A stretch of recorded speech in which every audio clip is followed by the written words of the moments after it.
Universo Diverso, com Luciana Neri.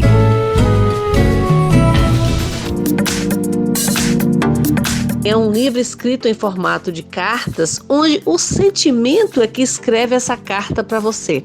E a primeira delas é intitulada Você Recém-Nascido, escreve uma carta para você hoje. Aí ele vai contando da sua história como bebê e é muito interessante porque ele vai falar da angústia e do amor, das dores também de ter que lidar com novas temperaturas, novos ambientes, tudo novidade ali naquele momento.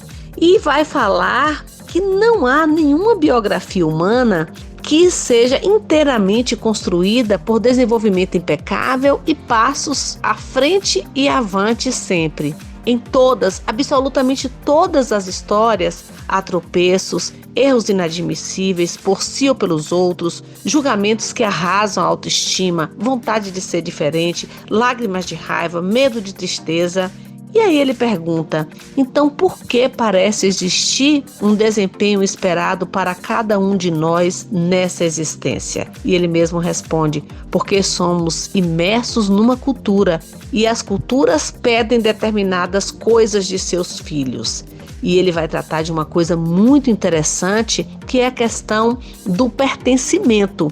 E ele diz assim, quando escolhemos o roteiro que nos entregam para viver, estamos escolhendo pertencer àquele grupo, ser acolhidos e legitimados por aquelas pessoas. Pertencer é uma das maiores necessidades humanas. E contrastar o pertencer com o ser autônomo, com o ser você.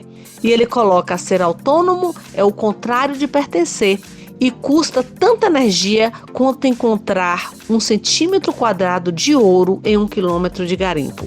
Ganhar autonomia, ser você mesmo e viver uma vida que escute as vozes internas mais sinceras e profundas é um processo que leva a vida inteira. Ou seja, você vai passar o resto dos seus dias negociando entre autonomia e pertencimento, entre ser você mesmo e ser parte de um coletivo. Uma outra carta extremamente interessante é a do medo. E aí ele vem trazendo que o medo é esse instinto que nos faz estar aqui hoje, né? Porque nós temos medo que a gente adota estratégias para sobreviver, para se proteger, porém que a gente não deve deixar o medo se agigantar. Não deve nunca deixar o medo tomar conta de nós, porque ele também tem a possibilidade de nos paralisar, de nos interditar e de se tornar uma ameaça, ao invés de ser um instrumento de proteção.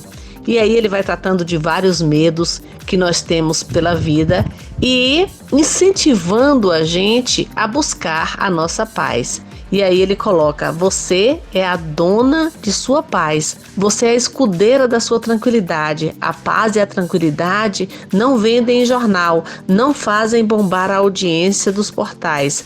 Você pode fazer diferente. Aí fazendo uma alusão à avalanche de notícias e de medos que são incentivados na vida da gente no dia a dia.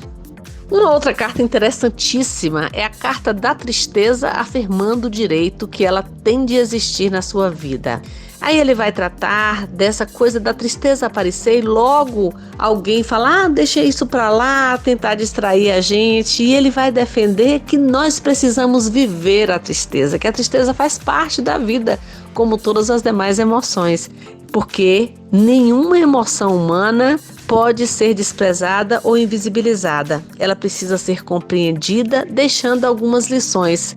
E ele completa, a emoção é uma das professoras sobre você naquele momento.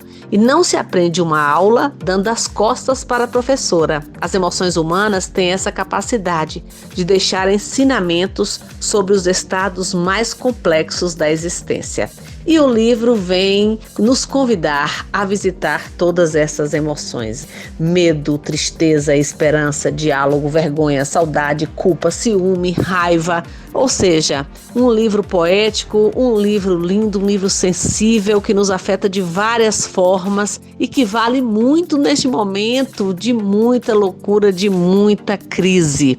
Cartas de um terapeuta para seus momentos de crise, de Alexandre Coimbra. Vale a leitura.